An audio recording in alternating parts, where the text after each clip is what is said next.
Good morning student. आज हम कक्षा अष्टम विषय सामाजिक अध्ययन और हमारा प्रकरण चल रहा था खनिज और ऊर्जा संसाधन।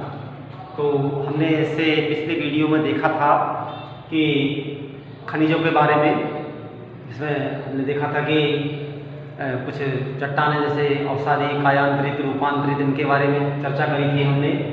विभिन्न खनिजों की प्राप्ति कि कौन से खनिज किन शैलों से, चट्टानों से प्राप्त होते हैं, इस पर हमने चर्चा करी। उसी कड़ी में आज हम देखेंगे कि शक्ति संसाधन। शक्ति संसाधन क्या है? देखिए, हमने लिखा है शक्ति तथा ऊर्जा हमारे जीवन में बहुत महत्वपूर्ण भूमिका निभाते हैं। हमें उद्योग, कृषि, परिवहन, संचार और प्रतिरक्षा के लिए भी शक्ति की आवश्यकता होती है। अर्थात आज विश्व में कोई भी ऐसा क्षेत्र नहीं है जिसमें शक्ति या ऊर्जा की आवश्यकता ना होती हो। चाहे आपका वो संचार का क्षेत्र हो, सूचनाओं का आदान प्रदान करना हो, परिवहन का क्षेत्र हो, आना जाना, व्यापार के लिए गतिविधियाँ हों, कृषि क्षेत्र हो, कृषि में भी ऊर्जा की आवश्यकता है। उद्योग तो ऊर्जा का महत्वपूर्ण बिंदु ही है। ऐसे ही प्रतिरक्षा, आज हमारी जो देश की सीमाएं हैं, आंतरिक सुरक्षा, बाह्य सुरक्षा, वो सब जो है कहीं न कहीं ऊर्जा पर ही आधारित है। उसको भी पर्याप्त ऊर्जा की आवश्यकता होती है। तो हम कह सकते हैं कि प्रतिरक्षा के लिए भी शक्ति की आवश्यकता होती है। ऊर्जा संसाधनों को विस्तृत रूप से परंपरागत और गैर परंपरागत संसाधनों में वर्गीकृत किया जा सकता है। अर्थात जो ऊर्जा के संसाधन हमारे पास उपलब्ध हैं, उनको हम दो श्रेणियों में बांटते हैं। एक है आपका परंपरागत संसाधन और दूसरा हो गया आपका गैर परंपरागत संसाधन। तो आज हम सबसे पहले देखेंगे आपका ऊर्जा के परंपरागत संसाधन, अर्थात वे संसाधन जो पहले से ही हमारे पास उपलब्ध थे ऊर्जा प्राप्ति के लिए, हम उनको परंपरागत संसाधन कह देते हैं। इन्हीं संसाधनों की, परंपरागत संसाधनों की बात करें तो जैसे कि पहला संसाधन है ईंधन। तो ईंधन में हम देखते हैं कि आपका इसका उपयोग खाना पकाने और ऊष्मा प्राप्त करने के लिए व्यापक रूप से किया जाता है। खाना पकाने एवं ऊष्मा प्राप्त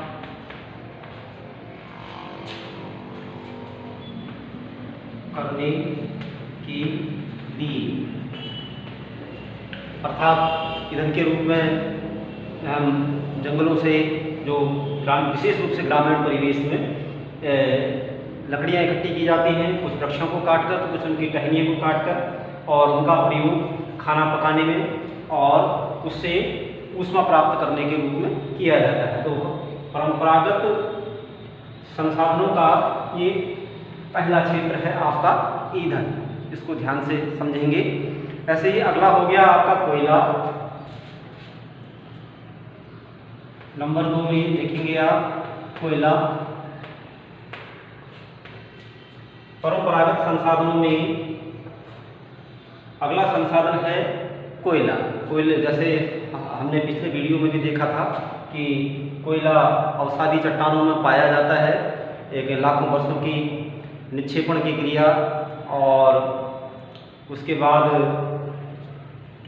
उस निक्षेपण क्रिया का किसी जगह पर जमाव हो जाता है और वहाँ की जो वनस्पति आवरण है वह उसके नीचे दब जाता है और लाखों वर्षों तक संडीपन की क्रिया होती रहती है और परिणाम स्वरूप जो कास्ट अवशेष होते हैं कोयले के रूप में परिणित हो जाते हैं। तो विशेष रूप से जो कोयला है हमें अवसादी चट्टानों में देखने को मिलता है और ये परंपरागत ऊर्जा प्राप्त करने का संसाधन हो गया। और इसका उपयोग हम विशेष रूप से घरेलू ईंधन के रूप में,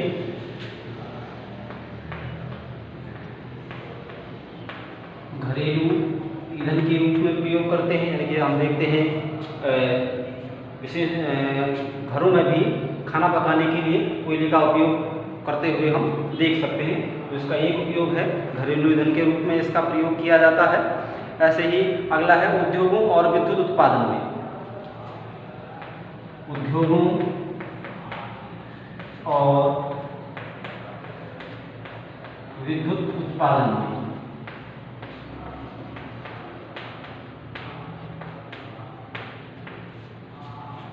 तो एक तो कोयले का जो परंपरागत ऊर्जा का संसाधन है कोयला, एक इसका उपयोग होता है घरेलू ईंधन के रूप में, दूसरा होता है उद्योगों में भी जो है कोयले के द्वारा शक्ति प्राप्त की जाती है और उद्योग संचालित किए जाते हैं।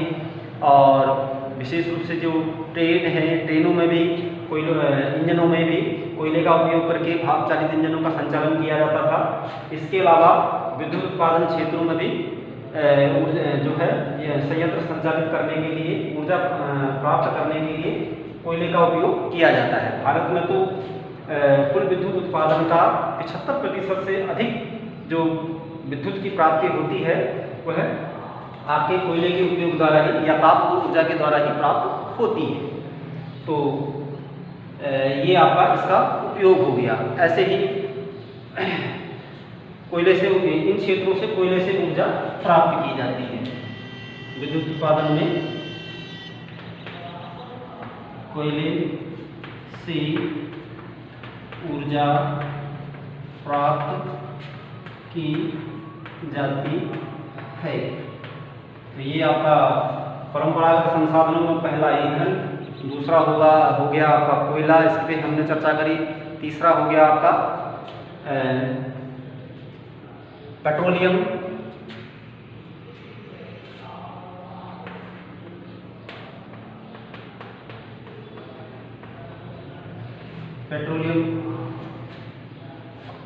तो जैसे हम जानते हैं कि पेट्रोलियम और इससे बने उत्पादों को काला सोना भी कहा जाता है, क्योंकि इनकी मांग अधिक होना, इनका मूल्य ऊंचा होने के कारण जो पेट्रोलियम तरल तत्व है या इससे बनने वाले पदार्थ हैं, इन्हें काला सोना भी कहते हैं। यानी कि मूल्य की उच्चता के कारण काला सोना भी इनको कह दिया जाता है। पेट्रोलियम वर्तमान युग की आवश्यकता है। इसके उत्पादकों में विशेष रूप से पश्चिमी एशियाई देश ईरान, इराक, कुवैत, सऊदी अरब, इराक,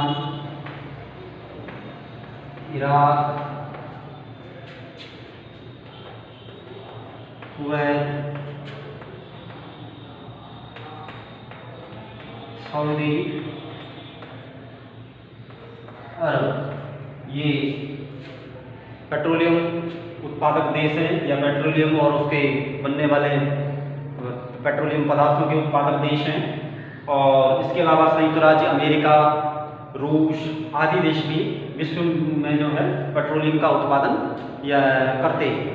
ऐसे ही हम बात करें भारत की, तो भारत में मुख्यतः आपके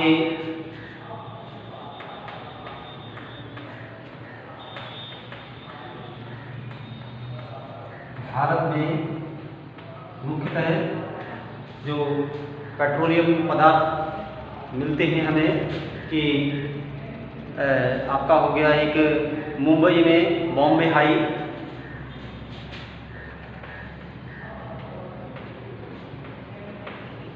मुंबई में बॉम्बे हाई, ठीक है ना, वसीम क्षेत्र है इसके पास में ही, वहाँ भी पेट्रोलियम पदार्थ और जो नेचुरल गैसें हैं वो हमें प्राप्त होती हैं। और इसके अलावा हम बात करें तो जो प्रथम रिफाइनरी है हमारी असम में डिगबोई,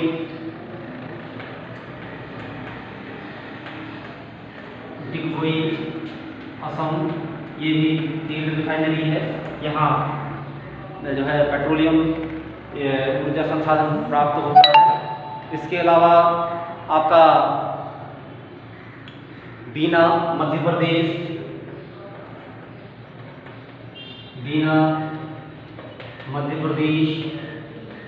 ऐसे ही अंकलेश्वर गुजरात में, ठीक है ना। और इस तरह से आपके लहरकटिया, डिगबोई असम में हमने चर्चा करी ली। ये प्रमुख भारत के पेट्रोलियम उत्पादक क्षेत्र हैं।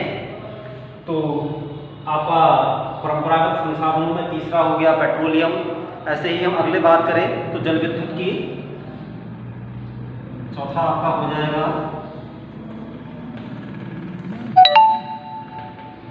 जल विद्युत। तो हम देखते हैं कि वर्तमान समय में विश्व में ऊर्जा का 1/4 हिस्सा जल विद्युत से ही उत्पन्न होता है। अर्थात जो विश्व स्तर पर परिकल्पना करें तो जो विद्युत ऊर्जा या ऊर्जा संसाधन है जो जल से जो है लगभग 1/4 बताया है कि ऊर्जा विश्व को प्राप्त जल से ही, जल संसाधनों से ही होती है। और विश्व में जल विद्युत में अग्रणी देश विशेष रूप से नॉर्वे, पराग्वे, ब्राज़ील और चीन है। भारत में भाखड़ा नागर बांध परियोजना जो आपके पंजाब हिमाचल सीमा पर है, ऐसे ही गांधी सागर जो मध्य प्रदेश में है, नागार्जुन सागर कृष्णा नदी में है वह जल विद्युत परियोजना है। ऐसे ही दामोदर घाटी नदी परियोजना जो 1948 में स्वतंत्र भारत की पहली परियोजना थी, डीवीसी जल विद्युत का उत्पादन करती है। और इस तरह से ये भारत में और विश्व स्तर के जल विद्युत केंद्र मैंने आपको बताए, तो उनको ध्यान से आप देखें और समझें और छोटे छोटे पॉइंटों में छोटे छोटे प्रश्नोत्तर के रूप में भी आप अपने पाठ में उन क्वेश्चन और आंसरों को लिख सकते हैं ताकि परीक्षा के समय वो आपके काम आ सके। तो आपने आज देखा कि शक्ति संसाधनों के बारे में हमने चर्चा की। विशेष रूप से शक्ति के संसाधनों को 2 भागों में बांटा हुआ हमने देखा, एक परंपरागत और दूसरा गैर परंपरागत। हमने इस वीडियो में ऊर्जा के परंपरागत संसाधनों की बात करी जिसमें विशेष रूप से ईंधन यानी कि जो लकड़ी जंगल से प्राप्त की जाती है उसका प्रयोग खाना पकाने, ऊष्मा प्राप्त करने आदि के लिए। फिर कोयले की बात करी, हमने ये भी बताया कि कोयला सारी चट्टानों में मिलता है, उसके उपयोग की भी बात करी कि घरेलू ईंधन उद्योगों विद्युत उत्पादन में कोयले का उपयोग किया जाता है। इसके बाद हमने पेट्रोलियम पदार्थ की बात करी, इसमें हमने बताया कि इसको काला सोना के नाम से भी जानते हैं क्योंकि बहुमूल्य तरल तत्व है ये। और विश्व स्तर पर इसके उत्पादकों की बात करी कि ईरान, इराक, कुवैत, सऊदी अरब और अमेरिका, USA और रूस आदि इसके मुख्यतः विश्व में उत्पादक हैं। भारत में भी हमने बात करी कि मुंबई में बॉम्बे हाई, डिगबोई असम, बीना मध्य प्रदेश और इस तरह से बहुत सारी चीज़ों को हमने बताया। चौथा है आपका जल विद्युत। जल विद्युत पर भी हमने इस पर खूब चर्चा करी है, तो आप इसको ध्यान से समझिए और इसको याद करेंगे। धन्यवाद।